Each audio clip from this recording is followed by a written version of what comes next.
Me and my sister tried to save a homeless person in Saskatoon once, but it was actually just How did that go for you? Pretty bad.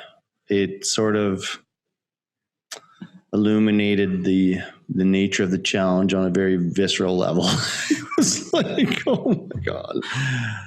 You know, and the reality was she was there by that dumpster because largely she made life choices that led her to that spot, despite the best efforts of everybody that loved her, because we literally, we ran into this homeless person by the dumpster, and I was like, not today, not on my watch. Literally, like I said to my sister, like, we're going to find this person a place to sleep tonight. And we gathered up her belongings through her bike and her belongings into the trunk, started driving. Oh my gosh. And I was like, okay, here's my cell phone. You've got to have somebody that you can, because not on my watch, not today. You know, I was that defender of everything righteous for that small moment in my life, you know, which I thought maybe would, redeem me for all my past sins. That's how, right? If only that's the way it worked, hey? Oh, it works that way. Katelyn, be real. Let's get real here. Great. The pearly gates and the scales would be like, remember that homeless person that you tried to save? So the hard part was, though, you're like, we took her to one place that where she called, and he was like, as soon as he opened the door, it was like big standoff. And it was like, she's not coming in here. She did this and she did that. And we tried to help her and this and that. And it was a really awkward moment because we had her milk crate full of clothes. And something like fell out of her milk crate. And like I was picking up some of her personal belongings and putting it back in the milk crate, turning around, leaving and going back to the car. And I was like, okay, do you have any other options? And then I will never forget, we ended up going to this one house. It was here in Saskatoon. Mm-hmm. And we were like supposed to meet some friends at the Willow, right?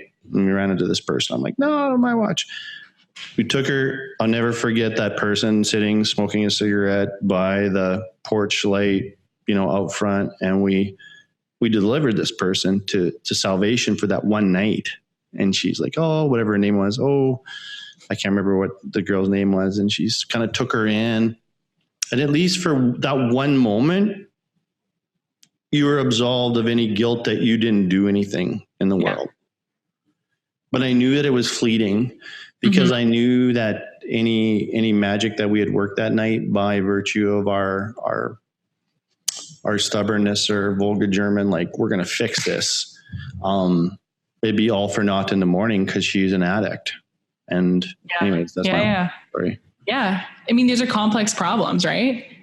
Some of them are perhaps simply somebody made bad choices.